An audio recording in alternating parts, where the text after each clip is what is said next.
Alright, picture this.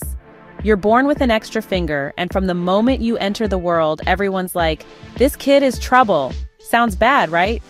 Well, that's just the beginning for Mohun Biswas, the unluckiest guy on the planet. But first, welcome to the channel. If you're new here, don't forget to hit that subscribe button so you never miss out on more literary deep dives with a twist of humor. And if you're already part of the crew, welcome back. Make sure to stick around till the end because I'll be sharing my unfiltered thoughts on whether this classic is worth your time. Trust me, there's a lot to unpack. Plus, I'll be asking for your opinion on whether I should keep doing these or drop them entirely, so you definitely don't want to miss that. Poor dude's born in Trinidad, and before he's even out of diapers, a pundit tells his parents, oh yeah, your son's going to be a liar, a lecher, and will basically eat you guys alive. So, no pressure. And if that's not bad enough, little Mohun's life takes a nosedive when he accidentally leads a calf to a stream. No big deal, right? Except his dad thinks he's fallen in the water and ends up drowning while trying to save him. Yep, that's our boy Mohun, checking off boxes on the prophecy of doom checklist before he can even read. So the family breaks up, and Mohun ends up bouncing around from one miserable household to another. Fast forward a few years, after getting kicked out of school and failing at being a pundit, Mohun decides to take matters into his own hands. He starts painting signs, hoping to make something of himself. And just when things are looking up, guess what? He accidentally proposes to a girl while trying to flirt. Yep, it's a rom-com gone wrong. And he's suddenly married into the Tulsis family, a huge, overbearing group where everyone's in each other's business. And Mohun, as the new son-in-law, gets handed the worst possible role, the family doormat. Now Mohun is stuck. He's got a nagging wife, Shama, who's more loyal to her controlling family than to him. Everything he tries to do, whether it's starting a business or, heaven forbid, buying his own house, just leads to more chaos. You think your in-laws are tough? Try living with the Tulsis. But Mohun's not giving up. You see, for him, owning a house is like the holy grail. It's not just bricks and mortar, people. This house is his way of saying, I am my own man. No more Tulsi chaos for me. Too bad every house he tries to build either collapses or ends up being a financial disaster. Eventually, after years of struggle, debt, and disappointment, Mohun finally gets a house. And what happens next? He dies. Yep, just like that.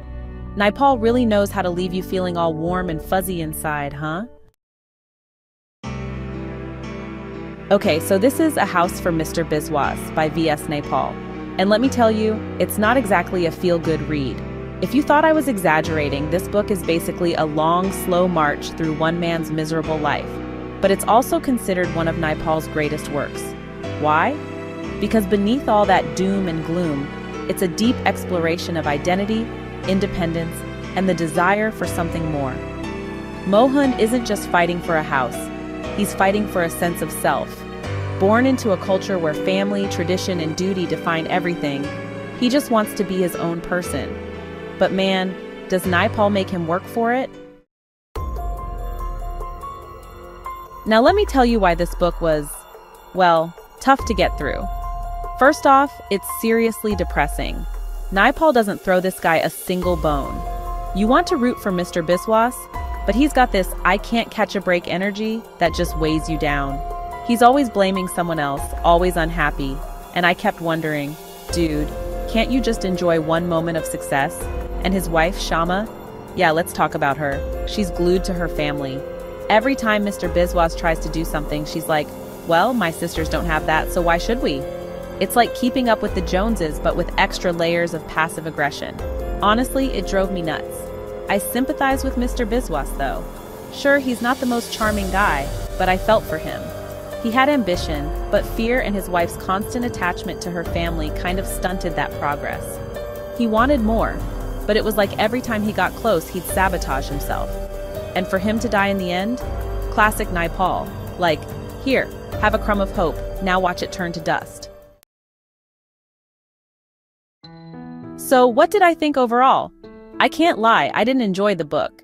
It's dark, it's slow, and most of the characters are people I wouldn't want to grab coffee with. But there's something about Mr. Biswas's story that sticks with you.